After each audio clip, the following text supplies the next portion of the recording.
Halo semuanya, aku Peti. Sekarang kamu lagi nontonin segmen Ringkas. Jadi di segmen ini aku suka meringkas konten-konten menarik yang aku temukan dari dalam maupun luar negeri. Nah, kali ini aku kembali mau meringkas episode dari podcastku namanya Ladies Book Club. Jadi di episodenya itu aku ngobrol dengan namanya Soraya Cassandra. Dia ini co-foundernya dari Kebun Kumara. Buat kamu yang belum tahu, Kebun Kumara itu adalah wadah bagi siapa saja nih yang pengen berguru kepada alam. Khususnya mungkin manusia-manusia yang hidup di perkotaan ya, seperti aku gitu. Karena memang Sandra sendiri juga tinggalnya di perkotaan, dia tinggalnya di sekitaran Jakarta, dan dia pengen mengajak kaum urban itu untuk lebih terhubung dengan alam hidupnya. Jadi di obrolan Ladies Book Club itu Sandra banyak bercerita soal permaculture. Tapi gak cuma tekniknya ya, permaculture ini kan salah satu teknik berkebun. Nah dia gak cuma cerita tentang teknik-tekniknya, tapi juga filosofinya yang menurutku bagus-bagus banget. Dari obrolanku sama Sandra, aku bisa menyimpulkan ada 3 poin menarik yang menurutku kamu harus tahu. Yang pertama ini soal teknik permaculture itu sendiri. Soalnya aku baru tahu juga kalau ternyata teknik permaculture ini tuh berbeda dari teknik-teknik berkebun yang biasanya dipakai atau yang pada umumnya aja gitu. Karena si permaculture ini lebih holistik. Dan ketika kita mendesain sebuah tempat, tentunya kan kita pengen sebuah tempat itu tuh bermanfaat buat kita. Dengan teknik permaculture, kita mendesain sebuah tempat yang bermanfaat buat kita, tapi di satu sisi juga tempat tersebut tuh tidak melawan alam. Jadi desainnya itu tuh selaras dengan alam. Makanya poinnya adalah sebenarnya kita tuh bisa kok hidup produktif tanpa harus merusak alam. Kata Sandra gini nih. Permakultur itu pendekatan basicnya, prinsipnya, etikanya adalah bagaimana kalau kita mendesain ruang, kita itu bekerja sama dengan alam, tidak melawan alam. Contoh nyata kayak gini, kadang tuh manusia itu tuh pengennya kita produktif, tapi kita melawan prinsip-prinsip alam. Contoh kayak monokultur deh, atau kayak food estate gitu. Kita menanam satu jenis tanaman di ribuan hektar gitu kan. Itu kan alam gak bekerja kayak gitu. Alam tuh sama sekali, kalau kita lihat alam, gak ada alam yang tumbuh satu jenis tanaman atau 2-3 jenis tanaman doang di ribuan hektar, di jutaan hektar bahkan gak ada kan. Alam itu kan menumbuhkannya hutan, karena keberagaman itu yang menguatkan ekosistem. Apa yang terjadi kalau kita menggundulkan hutan, langsung kita mengganti dia dengan sistem monokultur alanya manusia? Akhirnya tuh ada sistem yang sangat amat ringkih gitu, sangat amat rentan, rentan terhadap serangan hama, rentan terhadap kondisi tanah yang jadi tidak baik. Makanya inputnya jadi harus baik, harus banyak pupuk, harus banyak semprotan pestisida, herbisida, fungisida, karena alamnya sendiri itu menjadi tidak kuat dengan sistem yang seperti itu.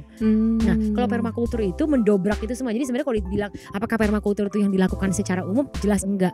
Jadi dia tuh sebenarnya menantang sistem yang sekarang terjadi gitu, sistem industrialisme, kapitalisme, industrialisme yang menganggap, yang memperlakukan lingkungan sebagai komoditas belaka, karena cara pandang dia adalah regeneratif. Harusnya kita bekerja sama dengan alam, dan apapun yang kita lakukan bersama alam itu, cara kita mengolah alam harusnya regeneratif. Jadi secara jangka panjang kondisi alam itu akan semakin sehat gitu dengan apa yang kita lakukan, bukan semakin rusak. Kalau sekarang kan kondisinya adalah manusia mengolah alam, alamnya semakin rusak. Alam yang udah bagus dirusak dengan pendekatan yang semakin merusak juga kan gitu ya. Nah kalau permakultur itu pendekatannya adalah bagaimana kita bisa mengolah alam dengan cara yang semakin lama alamnya itu semakin baik gitu kondisinya. Tapi di saat yang bersamaan tetap produktif. Kalau orang suka ngerasa ini terlalu idealisme, nanti kita nggak bisa makan dari situ, nggak juga, kita tetap bisa makan dari situ. Dengan kita menanam keberagaman, justru kita memperpanjang kekuatan tanah untuk menopang kehidupan. Jadi justru keberagaman pangan yang bisa kita produksi di situ lebih tinggi. Terus yang kedua adalah soal kompos.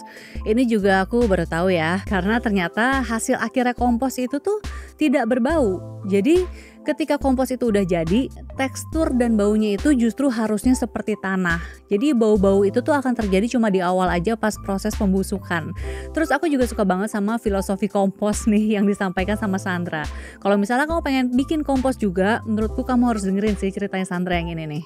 Kenapa aku mulai duluan sama kompos? Karena menurut aku tuh magis aja sih. Sesuatu yang dianggap tidak punya manfaat terurai, berubah ya, dia transform menjadi pupuk yang menyuburkan kembali. Kan kompos itu intinya itu kan.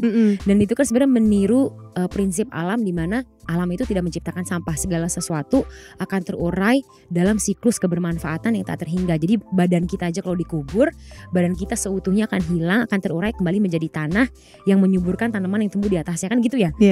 Jadi kalau kita mau mulai kompos, pada dasarnya ya dipilah aja dulu semua sisa makanan itu bisa terurai. Jadi semua sisa makanan itu bisa dikompos. Pilah tuh maksudnya gini. Jadi kalau aku di dalam rumah tuh di samping wastafel ada kotak top toples, semua sisa makanan dibuang ke situ. Dimanapun lah di tempat pembuangan sisa makanan ada toples gitu kan.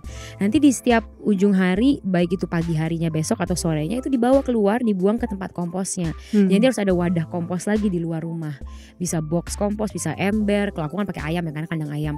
Tinggal dibuang ke situ sisa makanannya, tutup sama daun kering. Udah kayak gitu aja terus sampai wadahnya penuh.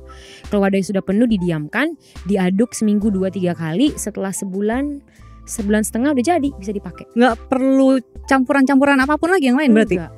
Karena sampah organiknya sendiri sudah menjadi biang yang akan mengurai sampah tersebut. Dia akan mengeluarkan bakteri sendiri ketika dia sudah membusuk kan. Jadi nggak perlu campur yang 4 lagi. Berarti cuma sediain ember aja sama makanan sampah organik. Betul. Terus sama sampah daun kering. Ya. Oke. Berarti kalau misalnya besok ada sampah organik lagi, tumpuk lagi aja gitu. Persis kayak kue lapis. Buang organik basah. Organik basah itu sampah makanan ya. Sama makanan yang membusuk, tutup daun kering. Besoknya buang lagi, tutup lagi daun kering. Terus gitu. Jadi kayak bikin lapisan. Okay. Pas udah penuh didiemin dulu 2-3 hari, abis itu diaduk. Jadi lapisan itu untuk mempermudah kita membuang aja. Nanti ujung-ujungnya itu semua akan campur, akan diaduk, lama-lama terurai, campur lagi, diaduk, lama-lama terurai, lama-lama dia akan dengan sendirinya hancur gitu. Taunya udah jadi tuh dari mana? Warnanya coklat, baunya seperti tanah, suhunya seperti tanah. Dan gak ada istilah gagal ya dalam buat kompos. Jadi misalnya kita buat layer, tiba-tiba kita harus keluar kota lama banget sebulan gitu. Itu didiemin aja, itu akan terurai juga. Belatung tuh memang ya pasti akan muncul aja ya. Biasanya belatung akan muncul secara sendirinya kalau banyak sampah makanan. Dia akan hilang dengan sendirinya juga ketika sudah jadi kompos. Dia akan terurai juga menjadi kompos gitu. Akan hilang juga. Iya, jadi kompos yang udah jadi itu udah gak ada belatung, adanya organisme tanah. Jadi kayak luwing, kayak serangga-serangga kecil di dalam tanah. Itu banyak. Nah itu mikroorganisme baik, itu kita pegang juga dia gak akan gigit kita. Dia emang fungsinya adalah untuk mengurai bahan organik menjadi nutrisi untuk tanaman. Jadi kalau tanah itu ada kehidupan, itu ciri-ciri tanah sehat sebenarnya. Yang ketiga adalah soal ayam. Aku tuh sebelum ngobrol sama Sandra udah sempet ngikutin Instagramnya dia kan. Dan dia banyak posting soal ayam-ayamnya dia nih. Ada ayam jantan, ada ayam petelur. Terus suatu hari dia pernah juga panen telur ayamnya. Dia lagi masak, mecahin telur dan ada matanya 2. Duh keren banget sih itu aku pas lihat. Dan sebagai orang yang setiap hari kayaknya aku bisa makan telur tuh mungkin 2-3 butir ya. Jadi salah satu cita-citaku adalah pengen punya ayam petelur sendiri di rumah. Kalau misalnya siapa tahu ada dari kamu yang kayak aku juga, terus mungkin masih pemula juga nih, pengen tahu gimana sih kalau kita mau pelihara ayam gitu ya di perkotaan, ayam apa duluan, terus cara ngerawatnya gimana. Nah, kamu harus dengerin nih ceritanya Sandra. Pertama ayam kampung, karena ayam kampung tuh jager, dia paling kuat. Misalnya dengan musim hujan, musim panas, pergantian musim. Kalau kita kan juga masih belajar kan, dan kita pengen bikin kompos. Jadi ayam kampung tuh nyakar tuh kuat banget. Oh dia bantu ngaduk dan bantu mencacah daun-daun menjadi serpihan yang lebih kecil kan. Kalau ayam petelur itu ya juga dari kawin silang gitu lah ya, sampai dapat jenis ayam yang bertelur lebih banyak. Ayam kampung itu bertelur 120 hari dalam setahun. Jadi dari 365 hari, sepertiga waktunya dia bertelur, sepertiganya dia mengeram dan mengasuh. Kalau ayam petelur dia bertelur 250 hari per tahun. Jadi lebih produktif kan. Nah, alhasil ayam petelur tuh karakternya berbeda. Dia tuh gak ngerem dan dia makan terus. Oh iya. Butuh asupan energi. Betul, ya. Kan? Dia lebih produktif kan. Kalau ayam kampung tuh bisa misalnya 14 hari bertelur setiap hari, abis itu dia berhenti dulu. Kalau ayam petelur tuh bisa sampai lebih dari 14-15 hari, bisa sampai hampir 18-20 hari bertelur terus. Jadi produktif banget emang. Ada jantan apa tidak ada jantan, kawin atau tidak kawin, ayam akan bertelur. Susah gak ngerawatnya ayam petelur? Nah pas awal mereka datang, mereka emang lebih lemes-lemes gitu. Jadi kita emang kasih asupan air kunyit, air jahe gitu, air kencur. Dibilang susah enggak sih, cuma emang pas pergantian musim karena mereka suka drop. Jadi kita harus kasih asupan bawang putih, geprekan bawang putih kita masukin gitu biar dia lebih kuat gitu. Ada aku tuh gak beli pakan ya mbak. Jadi semua makanan ayamku adalah sisa rumah tangga aku, adikku, ibuku, mertuaku, dan semua. Kalau misalnya aku ada acara, ada di rumah temen, nanti aku ambil gitu. Pokoknya aku udah kayak itu maksudnya yang sekalian dijadiin kompos itu untuk dia makan juga. Jadi aku buang. Jadi kita memperpanjang usia makanan kan. Karena kan ada beberapa makanan yang misalnya buat kita udah gak layak gitu. Misalnya ada kulit buah, tapi ada buahnya dikit tempel, misalnya kayak mangga atau biji mangga, atau misalkan sampah dari piring lah kan ada sedikit nasi atau apa. Itu kan masih layak makan. Itu kita buang, dimakan sama ayam dulu. Yang ayam gak mau makan jadi kompos. Tapi kan ayam itu omnivore, dia makan semuanya. Dia bahkan makan makanan yang sudah mulai membusuk. Kayak tong sampah hidup bener. Beternak ayam di kota gitu ya. Kalau dia orang awam itu akan sulit atau mudah menurut, atau biasa aja, bisa-bisa aja gitu? Menurut aku bisa. Tapi ada tapinya. Mm-mm. Emang harus paham dasar-dasarnya dulu. Gitu. Jadi kayak gini, kotoran ayam itu bau. Sisa pakan misalnya makanan gitu ya, itu bau gitu. Itu semua akan mengeluarkan bau. Yeah. Makanya dia harus paham kalau dia pengen menciptakan kandang ayam yang tidak bau, maka dia harus punya banyak daun kering.